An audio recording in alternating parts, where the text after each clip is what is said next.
I just announced and told my friends that this is the last episode of ImPaulsive thanks ever. for watching. Goodbye. When Logan came after me for my religion, the show hit rock bottom and we weren't getting paid. Let me explain why ImPaulsive is going bye-bye. The current trajectory of the show is absolutely showing there is no shot the podcast survives, and there's several reasons. ImPaulsive launched in 2018, marking a pivotal shift in Logan Paul's career. Moving away from the vlogging roots, Logan sought to reinvent himself in his content, especially after the highly controversial incident in Japan. Through ImPaulsive, he aimed to demonstrate personal growth and maturity. It was a strategic move to evolve his brand. Logan wanted to create a platform where he could have deeper, more meaningful conversations and engage with topics that resonated with a more broad and mature audience. On our way to becoming the #1 podcast And in the even world. more surprising, we made it to the second episode of ImPaulsive, which is longer than Logan's Twitch channel lasted. So funny, Mike. Oh, man. We got a little ways to go. Most podcasts fail after episode 7. Really? Is that true? Don't That's get a comfy, fact? boys. Is that a fact? It's a fact. So Scientific. So all right, so we got 5 podcasts to go before we're done forever. So And well, they made it past the infamous 7-episode slump that a lot of podcasts can't. As of this recording, ImPaulsive is on episode 417. When they first started out, they were dropping episodes left and right. Now you might be wondering why they were so prolific. Well, there's a pretty cool reason behind it. You see, back then, Logan Paul and his co-host Spencer and Mike were all living together in Logan's mansion in Encino, California. They transformed the garage into a full podcast studio, which made recording episodes obviously super easy for them, as they could just go downstairs whenever they wanted. And they were all under the same roof. And whenever inspiration struck or they managed to book an interesting guest, they could just head downstairs to the garage and hit record. This setup made it incredibly easy for them to pump out episodes consistently and keep their audience hooked. But this is where things took a very, very dark turn. George has entered the podcast at this point, who is a new co-host to replace Spencer. Now we'll get to the whole George incident in a second, but Logan Paul said this on the podcast with Mike and George. I just announced and told my friends That this is the last episode of ImPaulsive thanks ever. for watching. Goodbye. I'm moving to Puerto Rico. I feel like people are wondering why Puerto Rico, right? Like how random. Yeah. Taxes.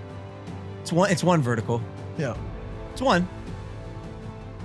It's a big one. It's 96% of a big one, which ironically is the same amount of money you keep every year if you move to Puerto Rico.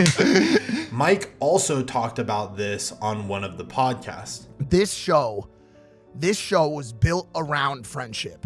The vibe on this show, the demeanor of this show was built around our shared stories together and the friendship that we had. And now that we just haven't been seeing each other as much, I think that might be part of the issue. I think that might be part of the problem. And we'll get to the other part of the problem, which is we don't do red pill content, which I want to start with today. No. Yo, go get a sandwich and get out of here. I'm completely kidding. No. No. We're gonna be going through a fucking drought real soon. Well, how's that And going? now 2 years later, I fell off, just like this podcast, dude. All right, and I'm pissed about it. And you know what? I'll say it right now. I'd like to see that PowerPoint again. So here's the thing. They often joke about the podcast starting to go downhill, but there's actually some real truth behind it. The whole vibe of ImPaulsive was just built on friendship and just hanging out, talking with the boys. In the beginning, it was all about Logan, George, and Mike, and them just chilling together, having a conversation, sharing stories, and having a good time. But things started to change when Logan made the big move from California to Puerto Rico, obviously to save on taxes. With Logan in Puerto Rico, it became a lot harder for the crew to get together and film new episodes. The spontaneous energy that came from all of the beginning episodes being under the same roof suddenly gone. And it's not just me saying this. Look at some of these recent comments from ImPaulsive. Logan looks so unamused unless the story is about him. ImPaulsive's going down the drain. And last but not least, did Logan give up on ImPaulsive? Yes, he did. He definitely did. Let me answer that comment right now. He sure did. George Janko also opened up about this and how challenging it was to keep the podcast going strong. He shared some pretty insightful stuff about the difficulties that he faced in trying to coordinate and schedule and maintain that same level of chemistry from afar. The reason I was hurt was because I was always the one that was there. I was Do you know always what the the one last standing straw up for me for was? The last straw for me was, Mike, I had to escape. I had to leave for my own fear. When Logan came after me for my religion, the show hit rock bottom and we weren't getting paid. I was getting paid $5,000 a month, and that's covering just Reed. I have a mortgage, I have my sister that works for me, I have Belle, I'm trying to get married, I had all these things. So I had to start my own show because we're not making money on this show and I'm getting pushed out of this show. Well, at the time we weren't making money. You made money on the show. But at the time, we're a couple months. How much money did you make over the course I can show of the you my books. I was spending 10 G's a month being on the show. Right.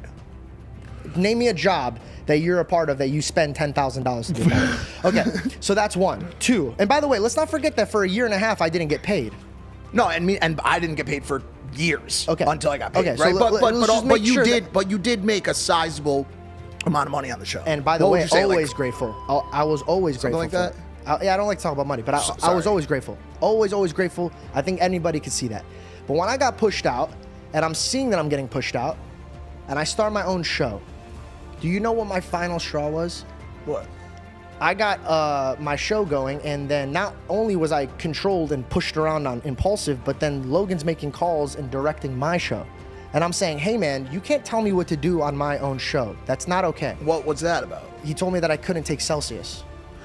And then I said, hey man. He didn't tell you that you couldn't take text Celsius. messages. No, he didn't tell you that you couldn't take Celsius. He says if I take Celsius, I'm not a part of ImPaulsive. Then he told you that if you take Celsius, that you cannot continue to be on ImPaulsive, which is the core driver for Prime, as you're going to continue to funnel viewership from the ImPaulsive show back to your show, which promotes a competitive product. Yeah. He also told you that if you wait 6 months after the deal's done, you're more than welcome to rejoin the show if you need to make money. But they're always trying to find a way to push me out. So obviously there's a lot to unpack here, but let's start with the fact that Logan moved the whole setup for ImPaulsive and it got completely chaotic. George also mentions that he was spending a whopping $10,000 a month just to travel between podcast recordings. I mean, literally think about that. 1 week they're filming in LA, then next they're off on a jet to Dubai. And then the following week they might be in Florida or Pennsylvania or anywhere because of Logan's WWE. It gets super expensive and it's definitely not practical to have to cover your own cost out of pocket to pay to travel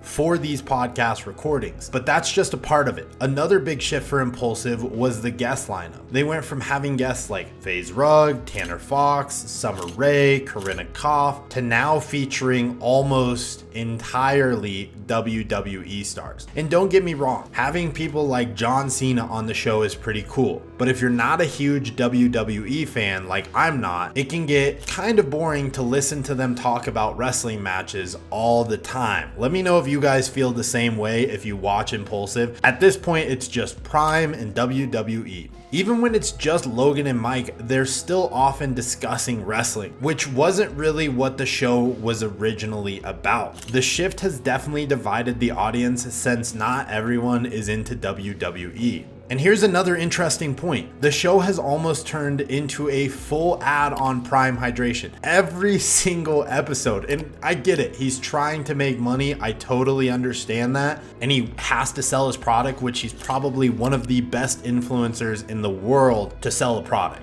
Nobody does it as good as Logan Paul. I'll give him credit for that. But oh my God, does he shove it down his viewers' throats constantly. Now, obviously, Logan is making a ton of money off of Prime, and it's working. It's working really, really well. Prime has made over $1 billion, but it feels like between the wrestling talk and the constant Prime promotion, the show has lost some of its original spark and variety. Going back to what George said, Logan Paul is also reportedly making $11 million a week. Now, to be honest, we have to look at this a little carefully. Logan did have something to say about this situation, but before we get into his response, it's clear that the focus of ImPaulsive has significantly shifted. This is a guy who's sending us screenshots of $11 million a week that he's making. This statement is so crazy that it's almost laughable. That would mean I'm making $572 million a year. I'm nowhere near that. What happened was Prime had a very successful month. I think we did like 60 to 70 million, and I sent it to our group chat because I was proud of the business. I was stoked to show the boys, and I think George George maybe misinterpreted that as like my personal income. The show hit rock bottom and we weren't getting paid. I was getting paid $5,000 a month. But you did make a sizable amount of money on the show. And by the What would way, you say, always like, grateful. I was always Something grateful. like for that? it. Yeah, I don't like to talk about money. I know he doesn't want to talk money. I know he believes it out, but George made $317,000 in the 15 months that he got paid for on ImPaulsive. The work requirements consisted of about 3 days a month, 3 hours each day, traveling the world, networking, and meeting some of the coolest people ever. It comes out to about $2,300 per hour, and he also had 10% equity of the entire show. All right, so let's go back to the very beginning of the intro where I also mentioned Logan Paul created ImPaulsive, the show, to kind of show that he's changing and being more thoughtful and mature as a person. The idea was that he was going to grow from his past mistakes and he was ready to present a better version of himself. You know, but it's Logan Paul, of course, right? So hang on, you know, I mean, it's not all terrible, but things are looking a bit more complicated, and it seems like it turns out that maybe Logan Paul really was just a super good actor. In some of these episodes, he doesn't come off as a nice grown-up guy that he wants us to kind of believe he is, especially when you look at his interactions with his own brother Jake. They've had some pretty public disagreements that have shown a different side of Logan and just how arrogant that this kid really is.